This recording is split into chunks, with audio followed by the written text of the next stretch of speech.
Hello, I'm Grover Silcox, and welcome to Boundless, where we give voice to Good Shepherd Rehabilitation's patients and their families. You'll hear the compelling real-life stories of folks who have braved the trials, triumphs, and tribulations of rehabilitation and the boundless possibilities that lie on the other side of that journey. Now, it's a pleasure to welcome Stephen Fenstermacher, or should I say Colonel Fenstermacher, Yep. but I think you prefer Steve. Steve is fine, yes. Welcome to the show. You're, of course, a retired colonel Correct. from the U.S. Marines. Thank you for your service. Thank you. And of all the challenges that you undoubtedly faced as a Marine throughout your career, throughout your life, probably the last challenge you ever expected to have was a car running over your foot. Yes, you're right. That was it was quite a surprise, and it caught me off guard. Obviously, I was crossing a street and violated one of the basic rules of looking both ways. I saw a car coming down and missed the one coming up, and stepped out and saw it at the last second. Pulled my foot back, and the thing that was left in the road was my foot, and the car ran over my ankle. Wow. And I imagine you reacted quite... Yeah. Well, I went right down, and Right. I probably said some words I wouldn't want to repeat, but I had lots of people helping me from the very beginning. There were a couple ladies who came and helped me get my phone to call my wife, Right. 911, and they got me into the ambulance and into the hospital pretty quickly. And where did this take place, Steve? This happened in Kutztown, crossing Main Street. I was heading across to Mr. Food.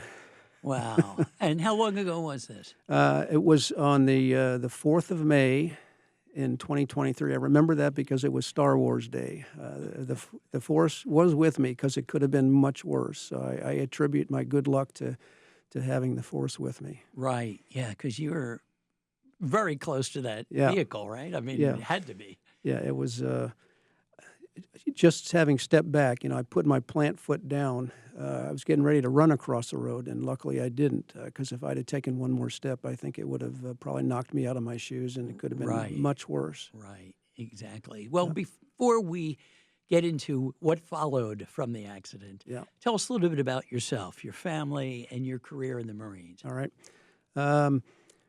I was born in Camp Pendleton, so I was destined to be a Marine. My dad was a Marine, and Kutztown was always home base for us. So that's what he retired in '69. That's when I met my wife. Jill? We were Jill. Yeah, we were in school at middle school at the time, and then I went on to start a Marine Corps career. I went to Penn State main campus and was in ROTC. Became a Marine officer, and we traveled around the world, spent most of our time on Okinawa, more than anything, 8 years there at different times, and then many other duty stations, Washington and California.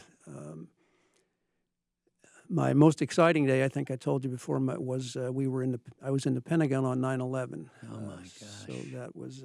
Were you near where the impact was? I was on the other side of the building. Right.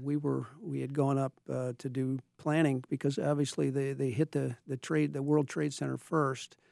So we were up, planning on what kind of military support we could give to them. Right. And then the plane hit us, and then we started a different set of planning.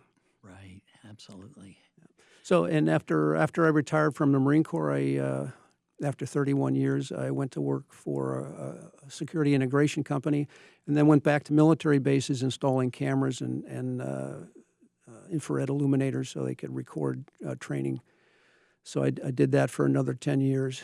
And then after that, got more involved in the local community, worked the Education Foundation and the Planning Commission, and a substitute teacher at the local schools. Right. In Kutztown? In Kutztown. Yeah. How about that?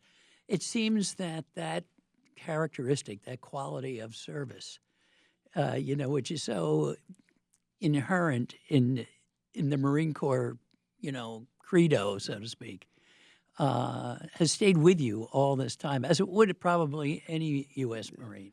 Yeah, well, you always feel that you have to give back. When I was a Marine, I absolutely loved putting on the uniform. So there were places I didn't like. There were, some people or, bosses I didn't like, but I always loved being a Marine. And I think that was the factor for all of us. We loved putting our boots on in the morning. Right, right. And so I do need to say, yeah. I have my wife had two children and 4 grandchildren. I was just about to ask. Yeah, right. my wife has been with me the whole experience in the Marine Corps and afterwards. She was my caregiver after my accident, and then my kids are local. My daughter has a son who just turned 21, so he's at Penn State, and then my son has three kids. Grace's special needs. So that's what got me involved in special needs and in helping the kids, yeah. And then Hunter and Izzy. So 12, 8, and 5 are their ages. Any future Fenstermacher U.S. Marines? I'm not sure about that. We'll have to see. They may tread their own path. Yeah, right? I think so. So, as a colonel in the U.S. Marines, someone with a vast amount of knowledge, you're always in control. You're the guy that is managing everyone else, right? Keeping everybody safe, keeping everybody on track. Right. So, when you have an accident like this, suddenly you're the guy who needs the help, right? Right. It was very unnatural for me to be in that position. I didn't care for it very much. My wife did a wonderful job, and she's an amazing caregiver. And she was also, in my time in the Marine Corps, she was raising the kids because I was gone a lot. So she stepped up in all of those cases. And once again, after I'd retired and now had this accident, she was doing both of our jobs. And it was my right foot, so I couldn't drive. So she was driving and taking care of me. Yeah. That's what happens. So both of you live by the Semper Fi. That's right. Always faithful, That's right? And so tell us a little bit about what happened immediately after the accident. You're on the street. Right. Someone calls 911, I assume. Yeah, they helped me get my phone out of my pocket. I called my wife. She was working in the thrift shop locally, so I actually called her and said I got hit by a car, and she thought the car hit my car, and I said no, I got hit by a car. Right, that's what you would think. Yeah. Sure. So then she came immediately. The ambulance showed up right away. My grandson was there. He was home from college, so he was able to come up. They collected all my things, and the ambulance took me in, and they did surgery. They did some rough things that night, but then the next morning they did the real surgery on it, and then released me in 2 days, and sent me on my way.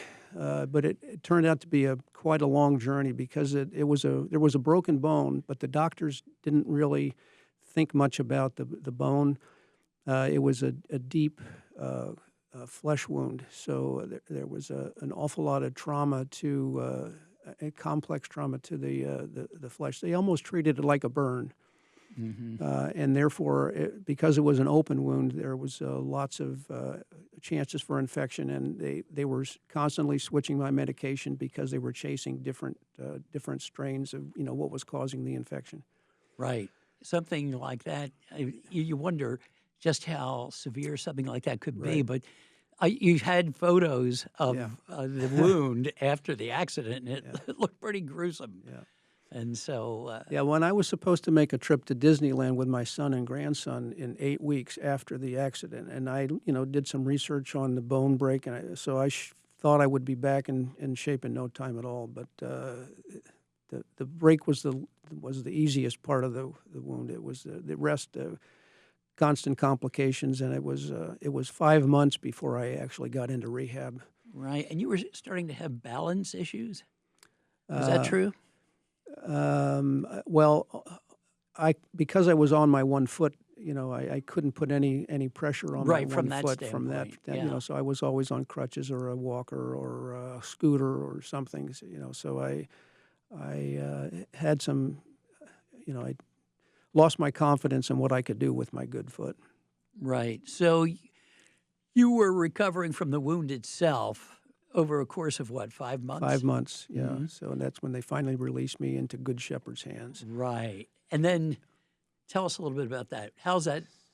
What happened? So I got to Good Shepherd, and I was still wearing Crocs that were oversized because my foot was swollen, and I didn't have a lot of flexibility and mobility in it. I didn't put much pressure on it. I was allowed to, but I wasn't sure. Had lost my confidence. I wasn't sure how much I could do with it anymore. I didn't know if the wrong step or if I'd jump off of something and Right. would I re-injure it again? Yeah.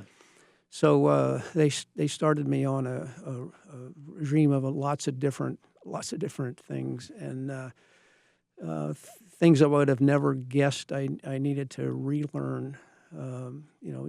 Just scrunching your toes and toe steps, and by the time I was halfway through with them, had worked myself back into regular shoes, and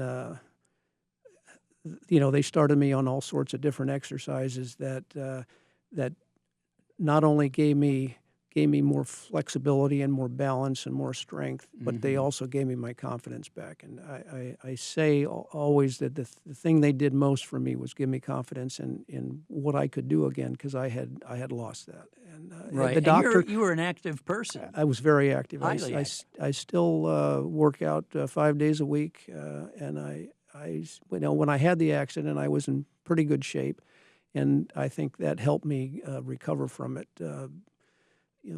Better than it could have been, but it was still a long and painful recovery that I wasn't expecting. That I was used to being the person that was helping others, and now everyone was helping me. Right. You talk about confidence, and of course, that's what the Marines do, right? They build confidence in the men and women who go into that service. And so first they break you down, and then they build you back up again, That's right? Yeah. So you were kind of broken, and then you were built back up by all the support that you got. Yeah. What was it like working with that team? Oh, my team God. of people at the rehab. The thing that was so amazing to me was I worked I was with Good Shepherd for about 3 months, and I got a chance to work with almost all of the people that were there, and they all had the same level of skill. They were all amazing. They all were friendly. They knew my case inside and out. They were just fantastic caregivers and confidence builders, and they knew how to motivate me. They knew how to keep pushing me. They knew when they could push farther, and they always came up with something that was more and more interesting to me on developing different skills that I thought I had lost, and they brought them all back for me. So they're an amazing group of people. Right, and it's a very individual thing, isn't it? It is. It's not one size fits all. No, because everybody that goes in there has a different story and a different, not only a different wound, but different things to recover from and a different background. So, depending on your background, you are motivated by different things, and they find that in you. What is it going to take to get you motivated, and how far can they push you, and how fast can they push you, and they, as I stopped in this past week to visit them again, and I was talking to one of the people, and as I was leaving, there was another couple sitting in there, and they said, "Oh my God, we've had the same experience. How wonderful they are!" So they were, another group of patients were sharing their wonder. In fact, both of them had been patients there at one time, and they said the same thing. It's constant level care that you can get from them. It's very, very gratifying. It became family. That's amazing. And you think, well, with your background and so forth, that you're a tough guy. Nothing's going to get you, right? And you find yourself in this situation wholly new situation that you've never been in before. Yep. It can happen to anybody, right? Yep, that's right. And then you start rehab, and you're a little doubtful about how is it going to go. Right. Well, the part with not being able to fit in shoes and still having a limp, and not being able to turn and jump off of things. They have so many different exercises that they can run you through that they work every different part of what you've whatever you think is going on. And one of the things for me was the balance. They ended up by the time I left them, they set up a little obstacle course for me to make sure that I was off balance while I was walking on this obstacle course, and then touching my toe-to cones and trying not to knock them over, and electronic devices where I would be balancing on my bad foot and tapping the devices, to turn the lights out.